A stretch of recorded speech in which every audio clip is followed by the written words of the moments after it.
এই তেতিয়া আহিলে বহুত পালে আধা কেজি ই আধা কেজিৰ ওপৰত পাইছে নেকি ই ভালেখিনি মাছ পাইছে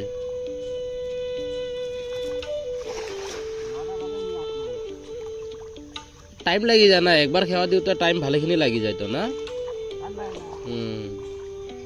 মাছ সব দাম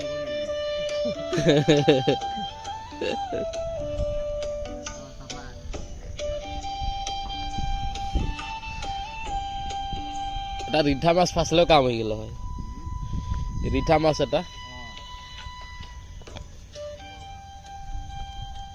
তামাম টেষ্ট তো ৰিঠা মাছটো